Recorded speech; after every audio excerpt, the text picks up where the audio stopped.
Hi everyone, my name's Timothy Morton. I'm Professor of Literature and the Environment at the University of California at Davis, and this is a lecture called Beautiful Soul Syndrome, which I gave to UCLA via podcast on the 20th of May of 2009.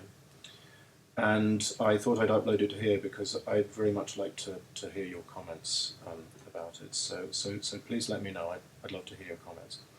It's for a seminar series called A Cultural Prehistory of Environmentalism, and the title is Beautiful Soul Syndrome, and in it I argued that we're still very much inside the Romantic period, in that we haven't quite thought through a certain dilemma within environmentalism, which Hegel, without knowing about environmentalism, Hegel gives a great name, which I borrowed, called the Beautiful Soul. So this talk is called Beautiful Soul Syndrome. Hegel held that philosophy wasn't just about ideas, it was about attitudes towards ideas. These attitudes were kind of as yet unthought ideas, ideas that hadn't been fully realised consciously.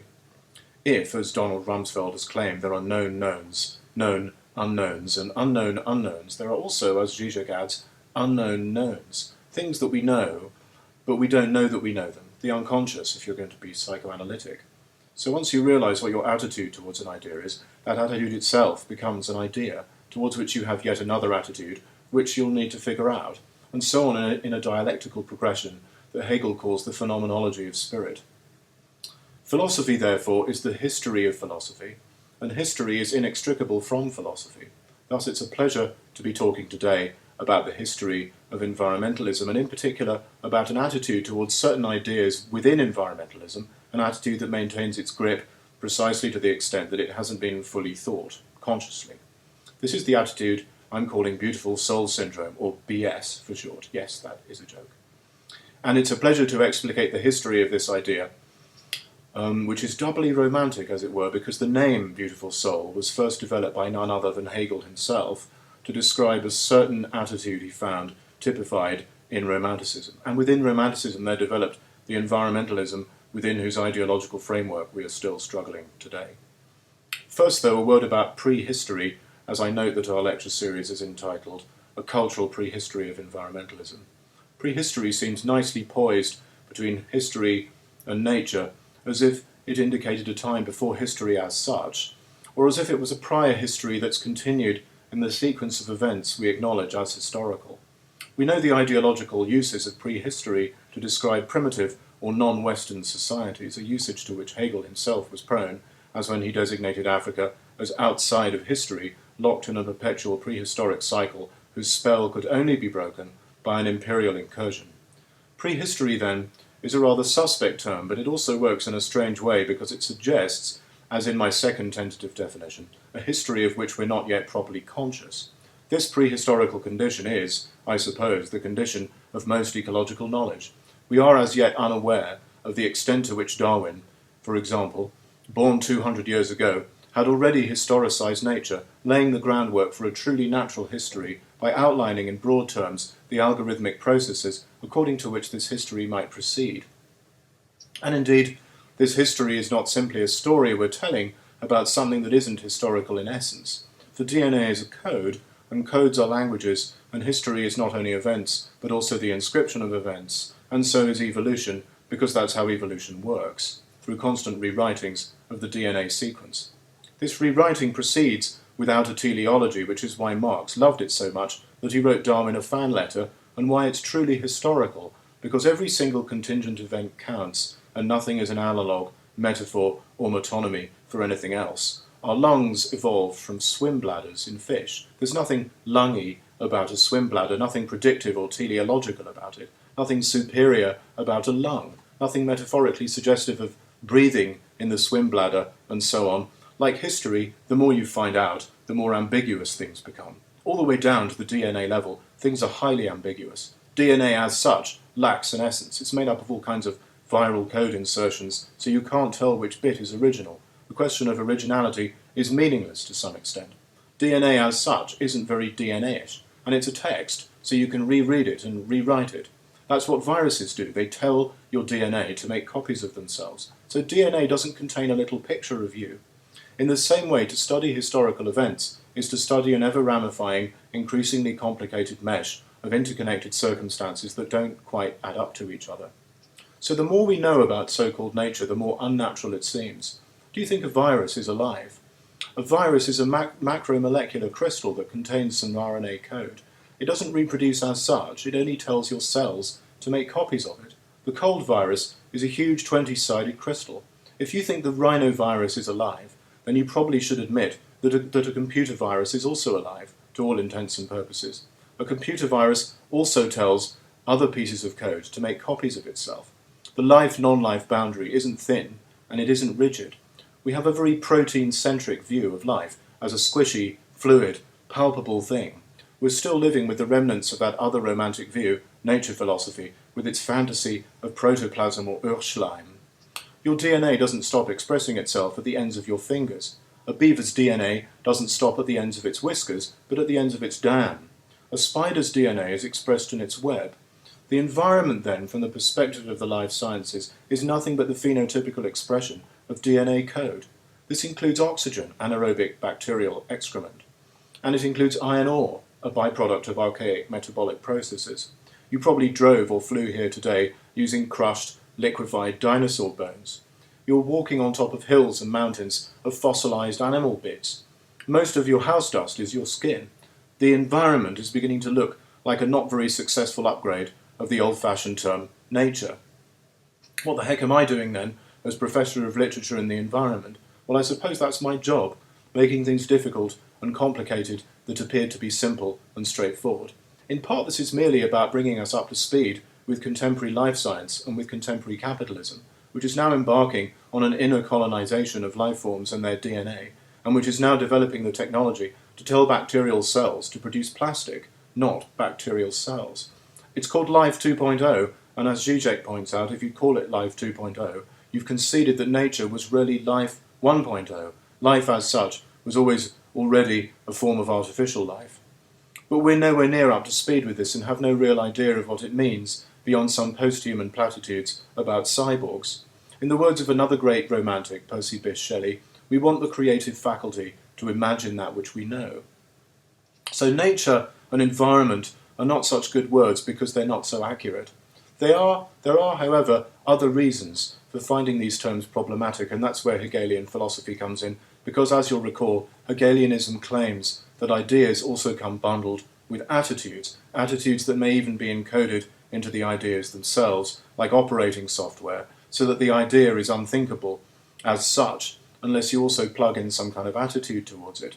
Like a vanishing point in a perspective picture, ideas select for certain ways of being understood. This is a strange feature of ideas, which some call ideology. Ideology isn't a well-understood term, because we think it means belief, which we think means an idea you hold on to tightly. These two assumptions are themselves ideological, unfortunately, and obscure what ideology actually is. The horrid thing about ideas, says ideology theory, is that they come bundled with attitudes, as Hegel claims, so that the attitude is, as it were, an automated feature of the idea. It just kind of pops up when you have it. In other words, the attitude isn't a subjective state that is somehow independent of the idea you're thinking. That's why attitudes are hard to get rid of. They're hardwired into that side of reality rather than this one. If it was just a matter of prejudice, then we'd all have grown up long ago, and we wouldn't have any need for cultural prehistories of anything. But as Marx saw, the attitude that sees attitude as prejudice, we call this attitude the Enlightenment, suffers from its own blind spots, which have to do with an illusion of freedom and autonomy. The critique of attitudes is the subject of William Blake's poetry, which is why he makes such an interesting ecological poet, though not a nature poet, and not an environmental poet by any stretch of the imagination. For he saw immediately that nature codes for a certain attitude that he found regressive and oppressive. His songs of innocence and of experience are a wonderful, deceptively simple attitudes, or as he says, contrary states of the human soul, which you can teach undergraduates to read by telling them to put a speech bubble around them. In England in the 1970s there was a common newspaper competition called Spot the Ball. A group of soccer players appear in a photo, all positioned differently, and you have to put an X where you think the ball is. Blake's songs, by contrast, are Spot the Player.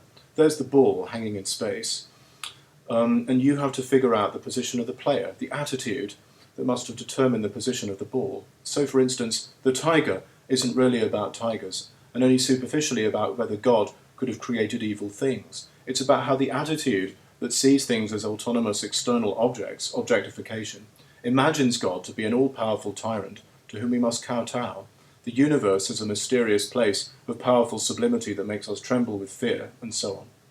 It's about a state of mind that reduces reality to a set of rhetorical questions along the lines of, is the Pope Catholic? What immortal hand or eye dare frame thy fearful symmetry? That's the last two lines of the Tiger. That question implies an answer that somehow we all know very well. My ideology warning light blinks on now. Like those Discovery shows, those Discovery Channel shows about the awesome destructive power of Mother Nature.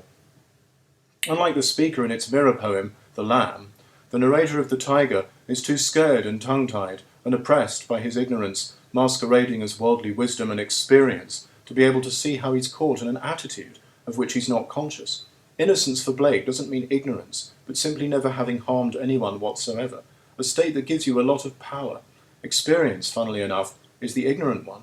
It tells lies in the form of the truth, and this is where we need to revisit the notion of nature.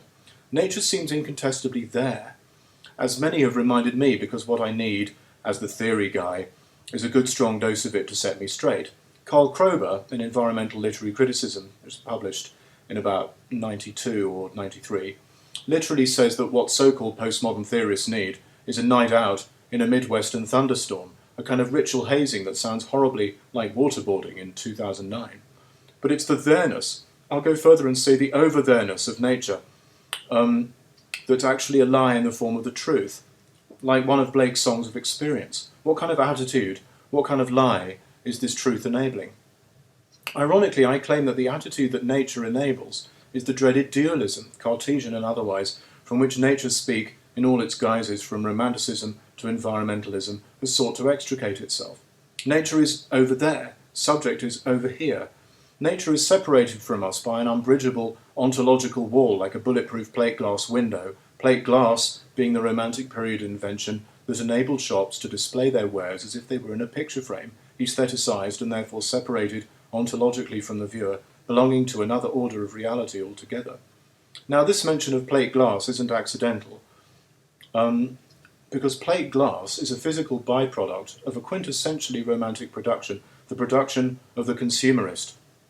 Not the consumer, but the consumerist, that is, someone who is aware that she or he is a consumer, someone for whom the object of consumption defines their identity, along the lines of that great romantic phrase invented once by the gourmand Brillat-Savarin and once again by Feuerbach, "You are what you eat."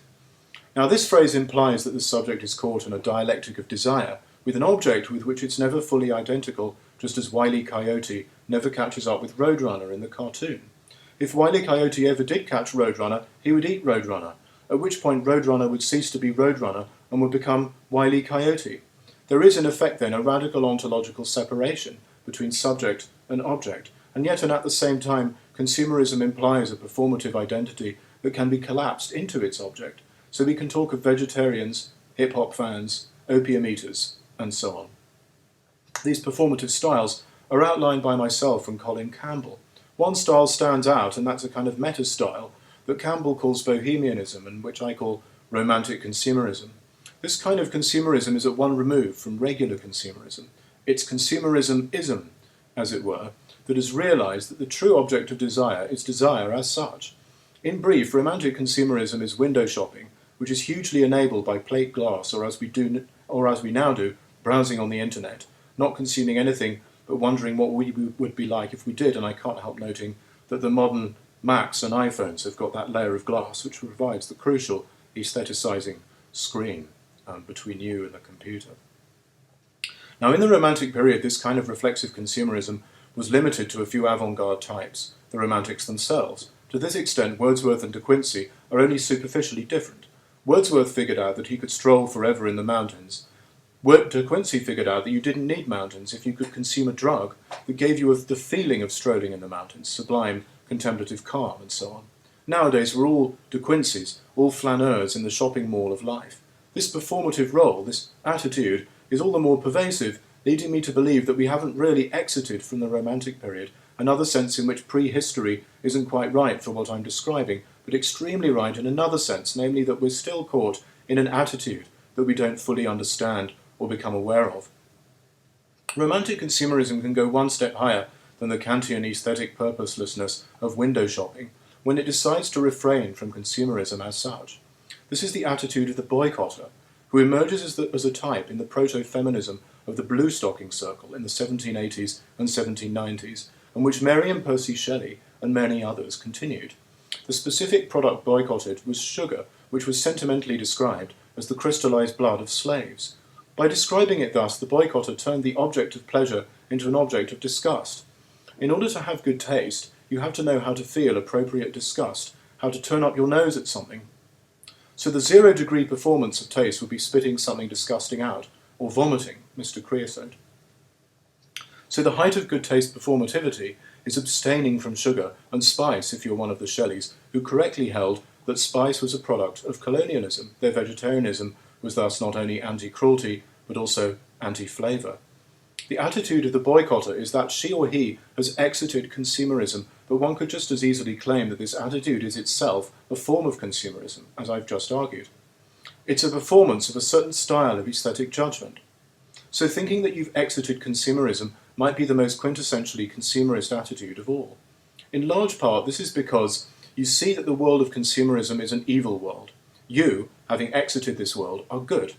Over there is the evil object, which you shun or seek to eliminate. Over here is the good subject, who feels good precisely insofar as she or he has separated from the evil world. I am now describing Hegel's beautiful soul, who claims precisely to have exited the evil world. Now, the twist that Hegel applies here is so beautiful that it's worth pausing over, and perhaps adding a remark or two on torture, and possibly on Dick Cheney, who seems to be preoccupying us all at present. Hegel doesn't claim that the world may or may not be evil.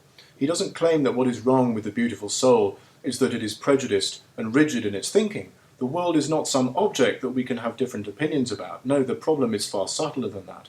The problem is that the gaze that constitutes the world as a thing over there is evil as such. This is so brilliant that it's worth repeating. Evil is not in the eye of the beholder. Evil is the eye of the beholder.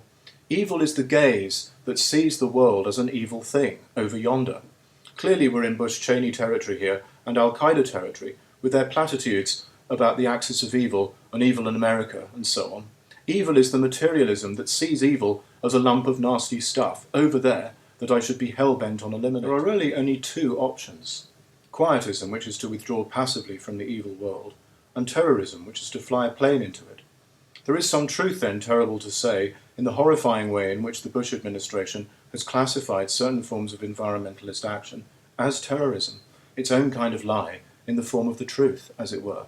Unfortunately, the kind of environmental fundamentalist that sees the world as an essentialized living earth that must be saved from evil viral humans is the very type of the beautiful soul, whose gaze is evil as such.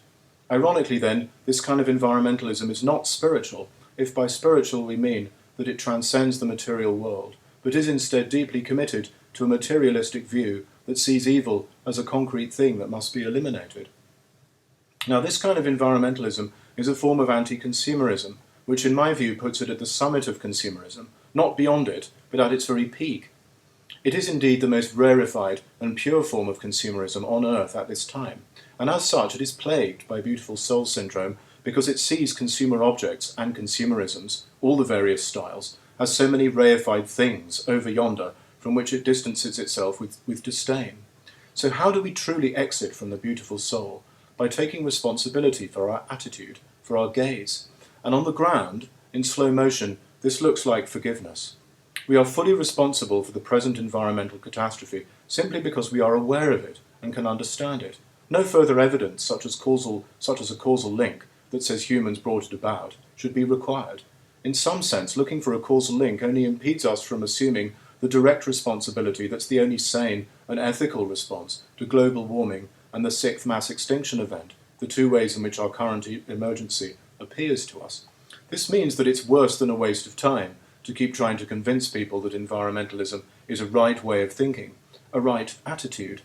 The current ecological emergency should have proved to us once and for all that the attitude of environmentalism, that there is a world that is separate from me, that nature exists apart from human society, is not only wrong, but dangerously part of the problem. if only because it provides a very good alibi and impedes us from actually doing anything about our dilemma. The message of ecological awareness should not be, "we are the world," that awful charity song, but rather, we aren't the world, and never were. There never was a nature. Letting go of a fantasy, of course, is even harder than letting go of a reality. I can't have a debate about torture because I don't think that torture is a thing over yonder that you can have different opinions about, like a flower arrangement. It isn't a matter of aesthetic judgment. Is it appropriate under certain circumstances? What's the precise threshold of pain that constitutes it? And so on. To see torture thus is to be subject to beautiful soul syndrome, in which things appear as alienated from me. Torture is something for which I am directly responsible. The only sane response to Abu Ghraib was that we did it. We are responsible. This goes beyond, at least at a certain limit of thinking, rounding up and punishing scapegoats, even if we prove that they are directly responsible for torture. Because our own reluctance to speak up at the time, the dark time, between 2001 and 2005, the other bits were dark too, but that was really dark, also implicates us, even if we are victims of an abuse of power that made us afraid and paranoid.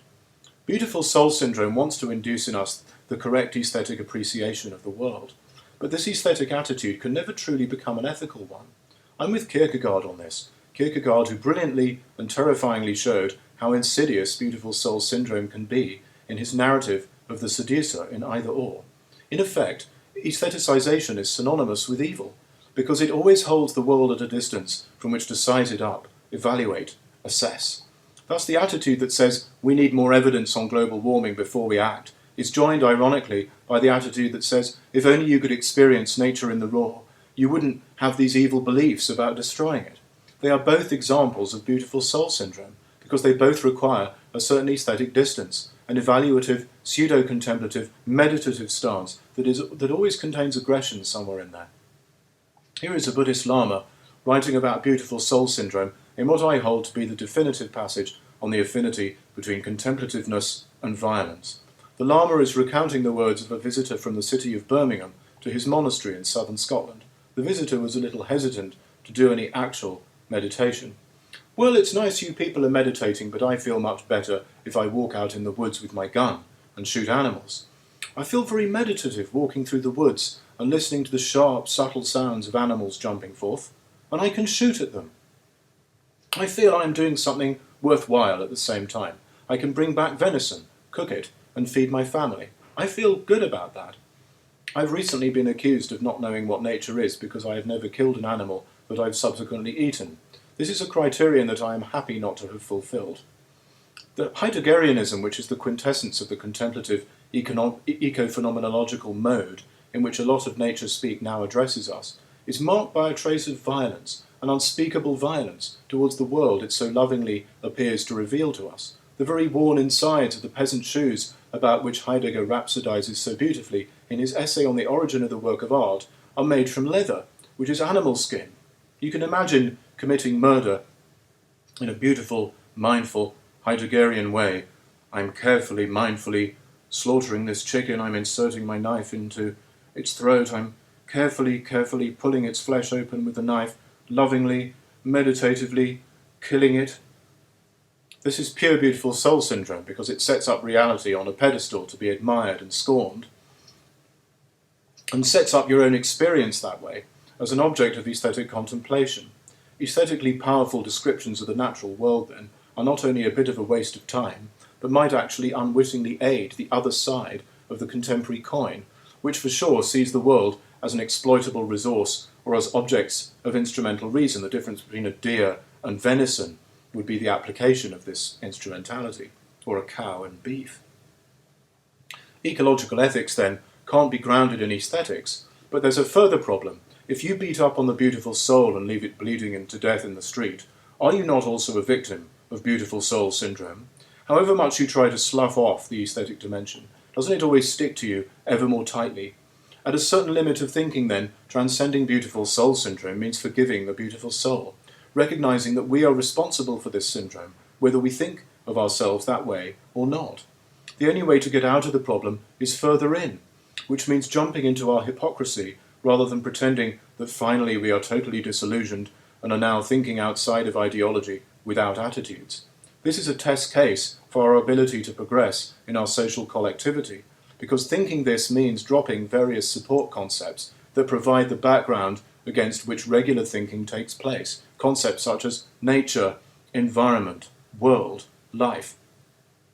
Taking full responsibility for the planet means dropping these concepts. We can't have our cake and eat it too. Having your cake and eating it too is called consumerism, which is beautiful soul syndrome. The only way out is down, which is why I've chosen to call my approach to ecology dark ecology. Dark ecology realizes that we are hopelessly entangled in the mesh of interconnectedness without any possibility of extricating ourselves. Dark ecology finds itself fully responsible for all life forms because, like a detective in a noir movie, it's realized that it's complicit in the crime.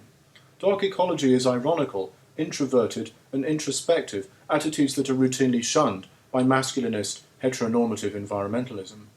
Dark ecology is melancholic because melancholy is the medieval humour that's closest to the earth, it being the earth humour, and likewise because melancholy is that residuum of our unbreakable psychic connection to our mother's body, which stands metonymically for our connection with all life forms.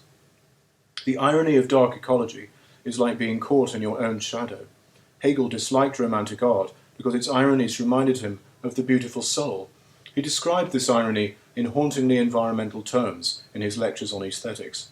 Environmental awareness is, finally, a sense of irony, because it's through irony that we realize that we might be wrong, that identity might not be as solid as we think, that our own gaze might be the evil that we see. Thank you very much.